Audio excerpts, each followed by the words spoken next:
A raíz de que el Gobierno Nacional presentó formalmente un proyecto con el que impulsa la baja de edad de imputabilidad a los 13 años, el tema de la minoridad, que es un tema muy importante, volvió a tomar la agenda. Vamos a hablar de ese y de otros temas interesantes vinculados a la situación social con nuestra invitada, la invitada que tenemos ahora. Pero antes voy a saludar a quien me acompaña para dialogar con ella, Ari Garbovesky. ¿Cómo estás, Ari? Hola, Flor. Colega de La Voz, editor jefe de Ciudadanos. Y nuestra invitada es la ministra de Desarrollo Humano, Liliana Montero. Liliana, le hago tu cargo para decirlo correctamente, porque es la histórica área de desarrollo social. Pero bueno, dentro de todo el paraguas que tenés de gestión, está el tema de los menores en conflicto con la ley, y los menores también que están judicializados porque no hay quien los cuide, digamos, ¿no? Hola, Flor. Hola, Ari. ¿Cómo estás? estás? Un gustazo. Bienvenida. Bueno, arranquemos teniendo tu opinión, ya que sos una funcionaria que está en el tema. ¿Qué opinas de cómo está encarado este debate de bajar edad de imputabilidad y este tema de los 13 años? ¿Qué te parece que tenés para decir al respecto? Tengo para decir primero que es un tema que debe ser encarado con muchísima seriedad, que es sistemático en la Argentina cada vez que hay una situación de crisis social, que no puede ser una discusión jurídica, es una discusión del orden de lo social, de lo ético, de lo moral, de lo político, que involucra centralmente a qué hacemos los adultos con las infancias, que involucra trabajar con datos serios, no es la primera vez que en la Argentina se habla de esto, que involucra también las responsabilidades que Argentina como país asumió internacionalmente al firmar los estatutos internacionales que tienen rango constitucional, pero involucra también, y lo digo ya como profesional de la salud mental, ¿no? Yo este año cumplí 30 años de ejercicio de la profesión y soy especialista en niñez y también en familia. Y cada vez que viene alguien a mi consultorio y me empieza a relatar un problema, y me dice mi mamá esto, mi papá el otro, mi pareja lo otro, mi jefe lo otro, mi papá, yo siempre lo miro y la primera pregunta que le hago es, ¿qué hay de usted? Entonces, a mí me parece que lo primero que nosotros tenemos que hacer desde el mundo adulto es preguntarnos, ¿qué hay de nosotros con el mundo adulto que tenemos una pobreza de casi el 60%? 7 de cada 10 niños en la Argentina son pobres y la respuesta que nosotros le damos o pretendemos darle a esa situación es la cárcel. Entonces yo digo lo siguiente, hay que discutir seriamente qué hacemos con un niño adolescente que ingresa al mundo de la falta, de la contravención, del delito. Dos conceptos que me parecen importantes. Primero, no es verdad que no se puede hacer nada. Sí se puede hacer y mucho. Lo que es verdad también es que no se ha hecho lo que se tiene que hacer.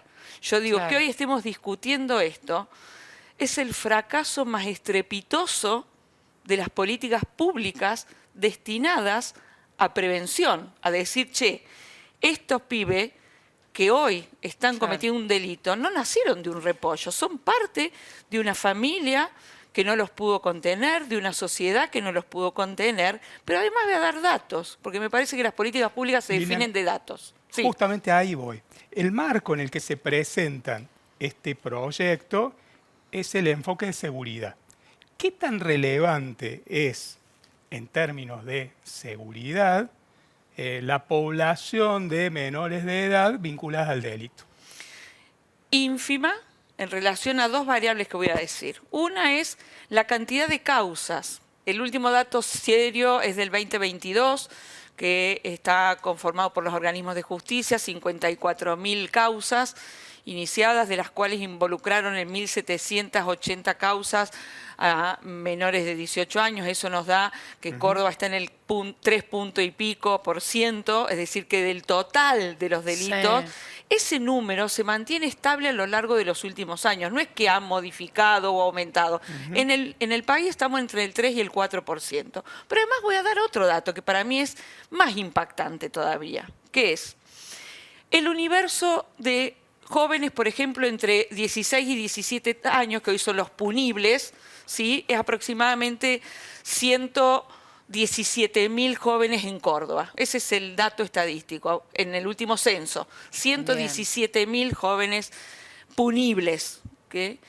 ¿Cuántos de esos jóvenes están o han transitado en el último año en el sistema penal juvenil? No llega al 0,4%.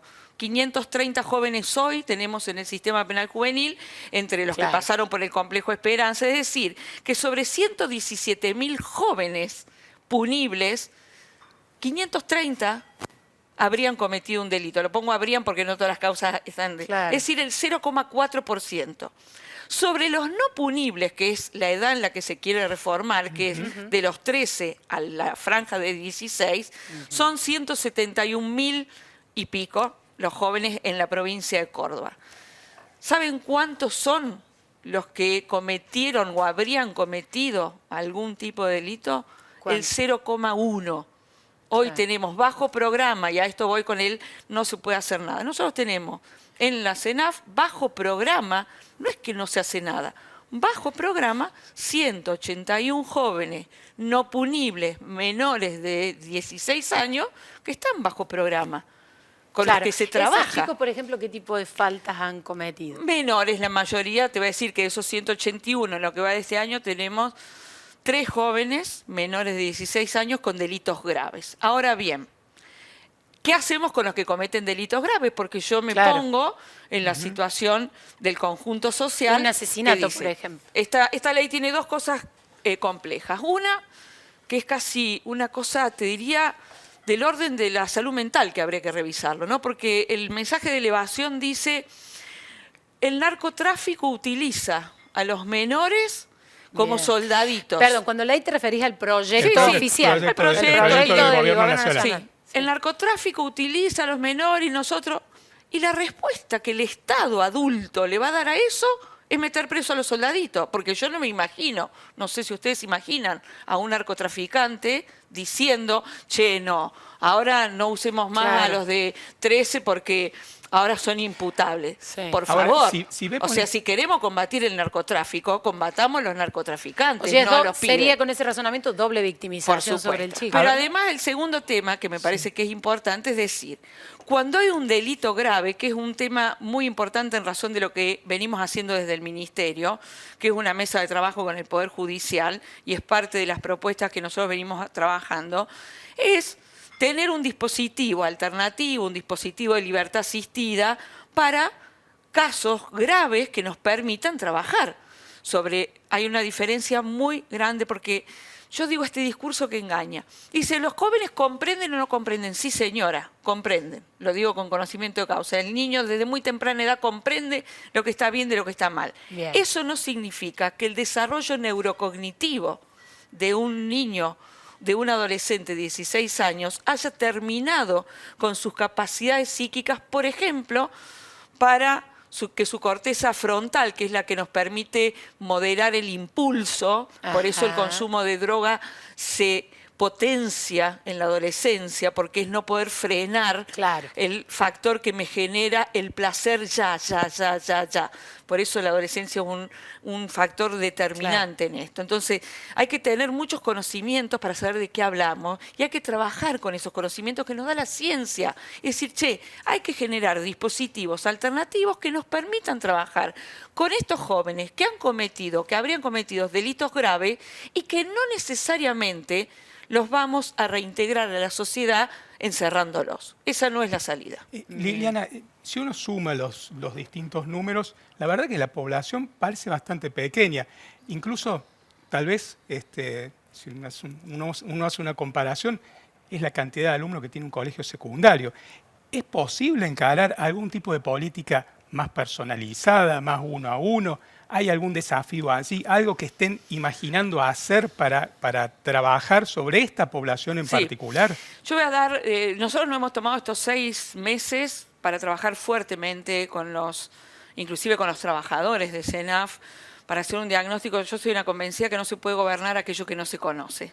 Y durante estos 6 meses ustedes han visto que casi no he hablado respecto de las políticas públicas de la CENAF, pero nos hemos tomado para hacer un plan de metas. Ese plan de metas tiene 6 objetivos estratégicos, 21 objetivos específicos y 73 metas que vamos a presentar próximamente a los operadores judiciales, a la mesa interministerial. Metas muy medibles, porque en eso el gobernador Yarlora es, les diría, puntilloso. Así lo ha sido en la municipalidad y yo traigo esa escuela, que Bien. se gobierna con metas, con objetivos y con indicadores. Dentro de esos datos, Ari, hay algo que a mí me preocupa, que es los datos con los que me encontré fuertemente. Miramos el problema penal juvenil, pero la población más numerosa que tenemos nosotros que atender no es esa que es importante y que le hace ruido al conjunto social, y está bien que nos haga ruido. Pero yo te quiero decir que bajo cuidado de la CENAF, el 65% de los chicos que tenemos bajo cuidado, que hoy son 6.000 y pico, son del otro sistema, es decir, aquellos niños, niñas, adolescentes que no tienen cuidados parentales, Claro. a los que la CENAF ha tenido que retirar de su centro de vida. Y de esos no hablamos. No hablamos. Y yo Desamparados les voy a totalmente. decir, unos y otros vienen de los mismos barrios, de los mismos sectores comunitarios en donde esa pobreza crece sistemática y sostenidamente. Claro. Es decir, que lo que tenemos que mirar es que tenemos un problema muy importante. Déjenme decir esto porque es un análisis que nosotros hacemos en el Ministerio. La Argentina, a partir del 2001, ha generado una fuerte malla social comunitaria, tremenda, tremenda, a pesar de que hoy hay ataques sistemáticos desde el gobierno nacional, casi te diría destructivos de esa malla social. Una demonización, Sí, cierta demonización. que tiene que ver con las iglesias, con los comedores, con los centros vecinales, con los clubes. Esa malla social, que en la capital, lo escuchaba al intendente Pacerini, tiene 4.000 efectores sociales, es decir, todo lo que tiene la comunidad organizada a la que hacía referencia el intendente, son 4.000 puntitos. Ahora bien, hay otro dato que es el que a mí me impactó como ministra. El 68% de las medidas que la CENAF tuvo que tomar el año pasado estuvo dado por un ítem que se llama negligencia en el cuidado parental. Las medidas son aquellas cuando la CENAF tiene que retirar un niño de su centro de vida. Es decir, que abajo de esta malla comunitaria y social tan fuerte tenemos un problema, que es la familia. Nosotros tenemos que tomar una decisión como conducción política y la tiene que tomar el Congreso. O miramos la punta del iceberg, que es decir, estos niños, niñas, adolescentes, el nombre que querramos, 12 años, 13 años, 14 años, después nos haremos cargo en los organismos internacionales de las decisiones que tomemos, que es la punta del iceberg, o miramos el iceberg completo y diseñamos políticas públicas serias. Decimos, ¿qué vamos a hacer?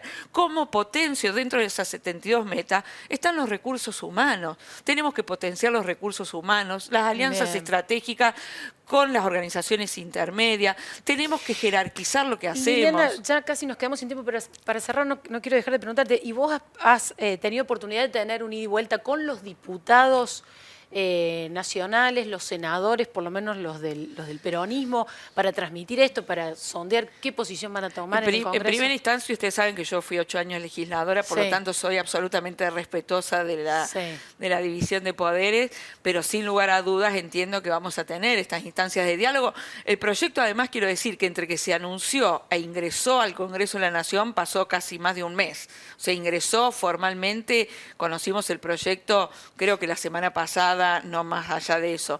Por lo tanto, supongo que después tendremos esta conversación en donde yo aspiro, como creo que toda la dirigencia política argentina aspira a que sea una discusión no sesgada de la cuestión marketinera, ¿no? La responsabilidad de los dirigentes de poner las cosas sobre... El gobernador planteó que estaba analizando un cambio de postura proclive a ir por Creo que hay que analizar admitir todo, la baja poner de la sobre la imputabilidad. mesa, poner los datos, poner las responsabilidades adultas, decir quién se hace cargo de qué cosas, mirar los números. Bien. Y una cosa que me parece que es central.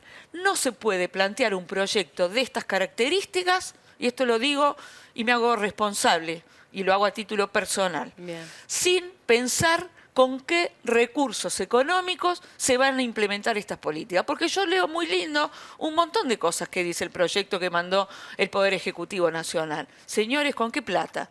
En Bien. esta provincia no hay una sola cárcel federal.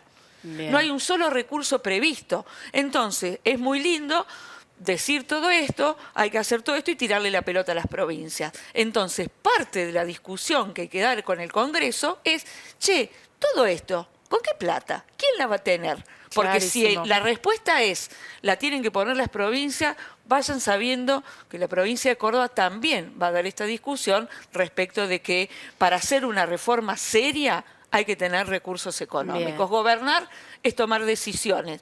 Hay que tener poder político y recursos Y presupuesto. económicos.